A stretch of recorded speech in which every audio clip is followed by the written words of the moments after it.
let's talk about one of the weirdest paradoxes in America: money. I mean, how is it even possible that someone earning minimum wage and someone pulling in a huge salary can feel the exact same kind of financial stress? Well, today we're going to break it all down.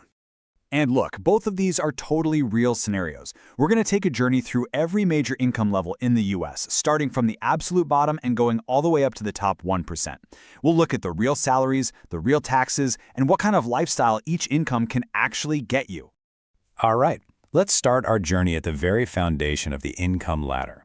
This is the financial reality for millions and millions of working Americans. So, the federal minimum wage. Believe it or not, it's still $7.25 an hour. If you work a full-time job, that comes out to about $15,000 a year before taxes. After taxes, you're looking at a take-home pay of around $13,500. At this income, life is, well, it's pure survival. It is incredibly tight. In a lot of cities, your rent alone can literally swallow an entire paycheck. Saving money is pretty much impossible, and building wealth, that's not even on the radar. It's just about getting to the next day.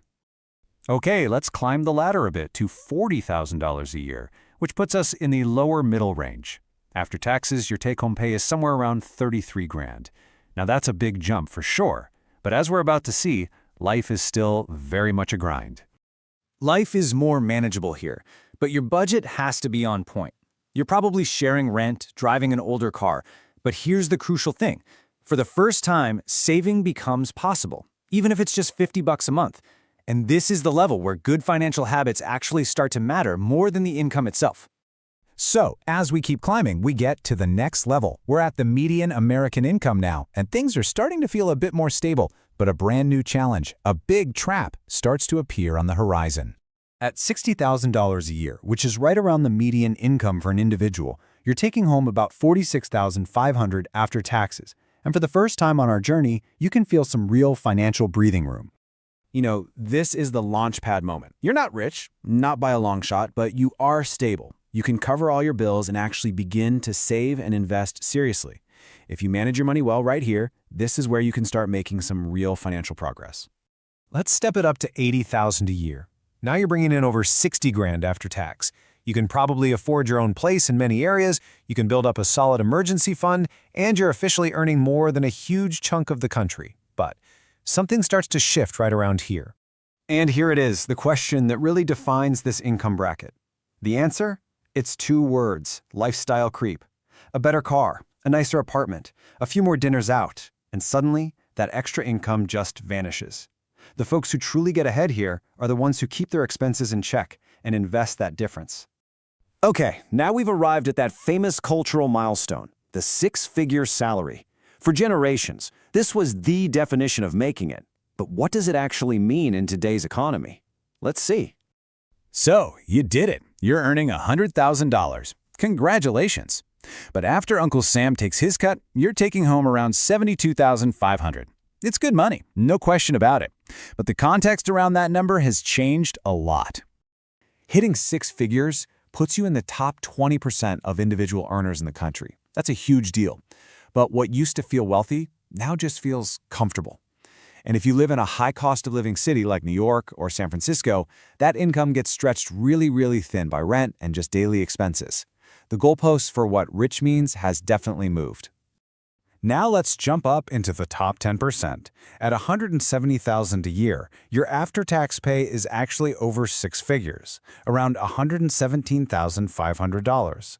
At this level, life becomes noticeably easier, and building serious wealth is very, very realistic. But a new, more subtle trap shows up. See, the trap here isn't just about lifestyle creep anymore. It's psychological. It's comparison. You start looking at the people making $300,000, and all of a sudden your very comfortable salary feels kind of inadequate. It's not.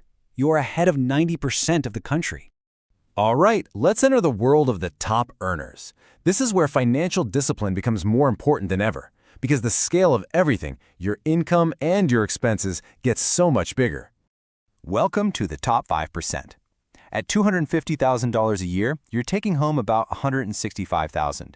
You really feel the taxes at this level, for sure, but your options just expand dramatically. You can invest heavily and reach financial independence within a decade. if you stay disciplined. But a big house, private schools, expensive cars, and suddenly, even $250,000 a year can feel tight. And finally, the top 1%, $600,000 a year or more, with a take-home pay of around $375,000 and up. At this level, your main constraint is no longer money, it's time. The biggest risk here isn't a lack of income, it's overconfidence. It's assuming the money will just flow forever.